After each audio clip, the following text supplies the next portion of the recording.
Friends, இங்கே ஒரு crane நிற்கிது. இது எதுக்காக இங்கே நிப்பாட்டியிருக்காங்க அப்படின்னா, இங்கே நீங்கள் பார்க்கலாம். Oh my God! டாட்டாவோட பஞ்சை தலைகீழ கெட்டி தொங்க விட்டுருக்குறாங்க. ஒரு ஸ்கெலிட்டனை அந்த க்ரெயினில் கெட்டி, அந்த ஸ்கெலிட்டனோட ஆக்சுவலான பஞ்சும் வந்து இங்கே தொங்குது. ஃபுல் வெயிட்டு ஆக்சுவல் காரே இங்கே தொங்க விட்டுருக்குறாங்க. நான் சைடில் கூட காமிக்கிறேன். எந்த சப்போர்ட்டும் வந்து அதுக்கு கிடையாது.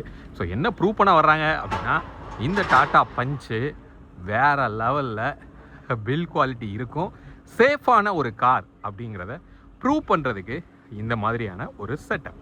நீங்கள் என்ன நினைக்கிறீங்க அப்படிங்கிறத கமெண்ட்டில் வந்து சொல்லுங்கள். இந்த ஸ்லோப்பில் அப்படியே கிட்டத்தட்ட ஒரு 90 டிகிரி கீழே இறங்குறத நீங்கள் பார்க்குறீங்க. Oh my God!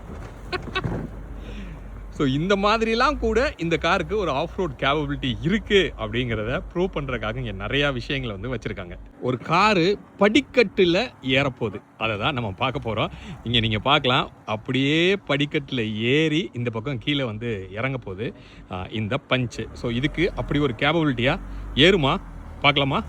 எஸ், இங்கே பாருங்கள், ரொம்பலாம் பின்னாடி போயும் ஏறலை, ஆனால் ஏறிடுமா? ஏறாது. ஏன்னா இவ்வளோ பக்கத்துலலாம் வந்து ஏறினா கண்டிப்பாக வாய்ப்பே கிடையாது. இப்போ அப்படியே ரிவர்ஸில் போயிட்டு திருப்பி வருவார் பாருங்கள். இதை நான் ட்ரைவ் பண்ணி முடிச்சுட்டேன். அந்த வீடியோ ஃபுல் லென்த் வீடியோவில் இருக்கும், அதை கூட நீங்கள் செக் பண்ணி பார்க்கலாம். ஸோ இப்போ ஏறுதா பார்ப்போமா? எஸ், ஒரு ஒயிடில் கூட வச்சுக்கிறேன். ஏறப்போகுது. டடா டடா. ஓ ஓ ஓ உச்சியில் போய் நிற்கிது.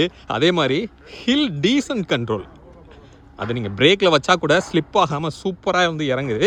இல்லைனாலும் இந்த காரில் வந்து ஹில் டீசன்ட் கண்ட்ரோல் வந்து உங்களுக்கு கொடுத்துருக்காங்க.